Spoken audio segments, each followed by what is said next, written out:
ephemeris and I was like, what happened last time Pluto, which is the planet of death and rebirth and huge transitions, went into the planet of Aquarius conjunction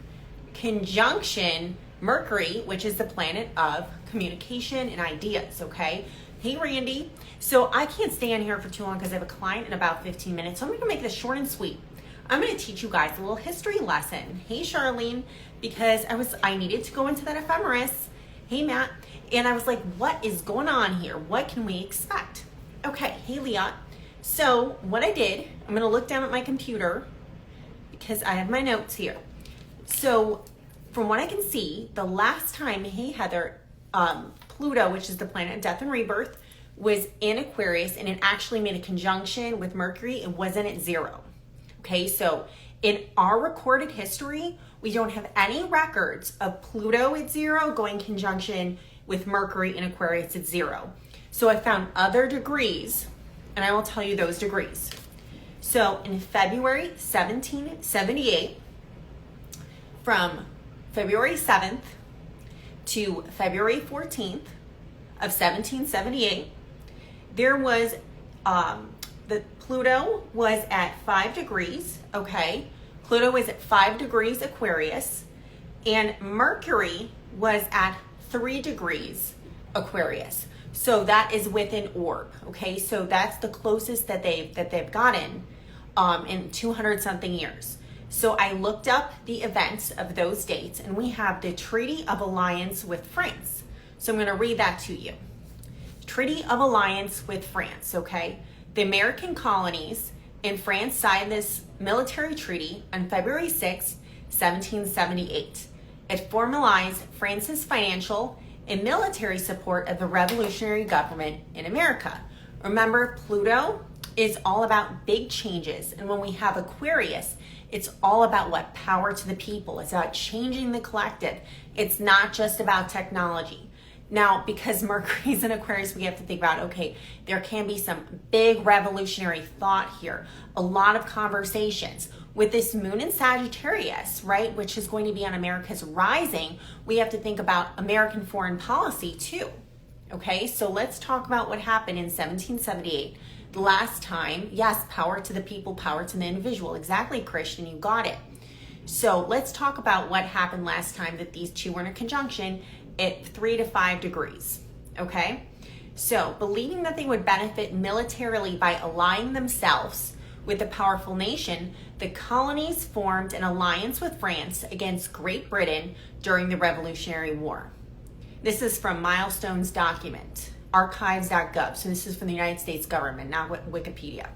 According to the first military treaty of the new nation, the U.S. agreed to provide a defensive alliance to aid France should England attack, okay? So remember when I told you, if you watch my Astro Tarot, I did predict something to this nature.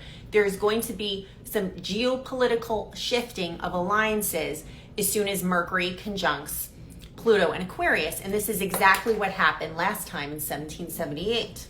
Different degrees, but same energy. Hey, Karen.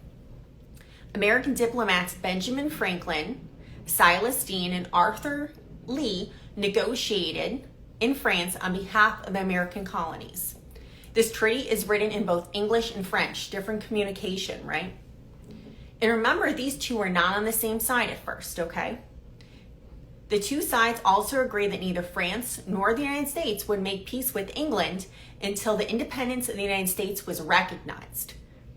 As a part of the alliance, keyword alliance, between the most Christian king in the United States of America, quote unquote, neither party can conclude a peace with Great Britain without the formal consent of the other.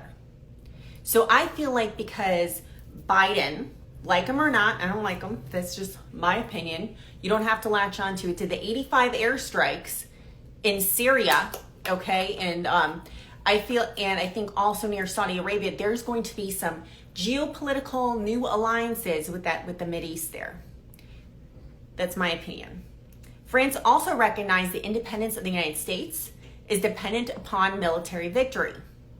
The treaty, yeah, exactly, Leah. The treaty stipulated that the essential direct end of the present defensive alliance is to maintain effectively the liberty, sovereignty, and independence absolute and unlimited of the said United States, as well in matters of government and of commerce. So basically they're saying we're in a complete alignment together. If we go down together, we go down together, we rise and we go down together. So this is a political alignment. Hey, Chris.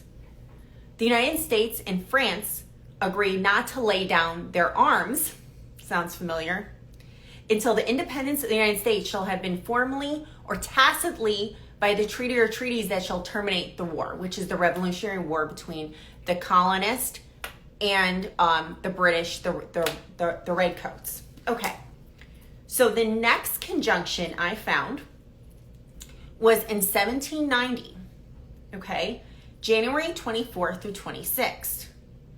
This degree was at 15 degrees of Aquarius between Pluto and Mercury. 15 degrees, so second decan or third decan, second and a half decan. So let's see what happened there. All right, here we go, January 24th, 1790. This was the very last time in our recorded history that Mercury made a conjunction with Pluto, as it is today. Nationality Act of 1790. And this source is from immigrationhistory.org, if you like to look it up. I'm not going to read the whole thing. I'm just going to read the summary because I got to go. I got a client in a few minutes. And I'm like, I gotta give this information. Something's telling me give this information now. Summary. Congress first defined eligibility for citizenship by naturalization in this law and limited this important right to free white persons, quote unquote. In practice, only white male property owners can naturalize and acquire the status of citizens. All right, so remember, Aquarius, it's about the people. Okay, it's about the freedoms of the people. And sometimes those freedoms can be restricted because Pluto is it's not friendly. It's not a nice planet. It's what we call in astrology a malefic. So it could destroy rights and it can also give rights. Pluto and Aquarius, okay? All right, not done with this one yet. Whereas women, non-white persons, and indentured servants, could not. So basically, only white men coming into the United States at that time in 1790 could become legal citizens. Everybody else was not considered a citizen. That's what this is saying. So this set up a very bad precedence. Access to citizenship would only become more expansive over time, although the racial restriction was not entirely eliminated until 1952. Very interesting. I think there were like quotas and things like that. Actually, I know because I wrote a paper about that in college, which largely affected Asian immigrants and limited their rights as non-citizens to the key realms of life in the U.S., such as property ownership, representation in courts, public employment, and voting. All right, so, because I gotta go in 2 minutes because I have a client, I can't get in all to the nitty-gritty, but based on the evidence, every time Pluto conjuncts Mercury, we have never seen it conjunct at the 0 degree mark, which, remember, 0 in astrology is the beginning of a story. So we're setting up a beginning of a story. There's going to be some rights and access taken away from one group and rights and access given to another group from everything that I'm seeing here. Also, under that Sagittarius moon today, we have foreign relations. Remember, the U.S.'s rising is Sagittarius. Their sun is in Cancer. So right now we're in Aquarius season. Aquarius and Cancer make a quincunx with each other. But this moon is on the U.S.'s ascendant. It's a rising sign. So why am I bringing that up? There's going to be some kind of foreign relations deal because right now Chiron also squaring Venus in Capricorn, which is all about deals, and it's going to affect women and children poorly from what I can see in the astrology, and it will give rights and freedoms to some people in some countries and revoke rights and freedoms in other countries based on alliances, shifting geopolitical surprise alliances. So I'm going to save this live, cross fingers that it saves. We will see if all the history tracks, if all the evidence tracks, because I've told people this before. Astrology is the study of patterns, okay? This is why we have astrology, to study patterns with people's behavior, patterns with geopolitical things, patterns about weather sometimes even. So we have to look back and look at the evidence to see what's coming. All right. Anyways, I have to go to this client, and it'll be interesting to see what happens.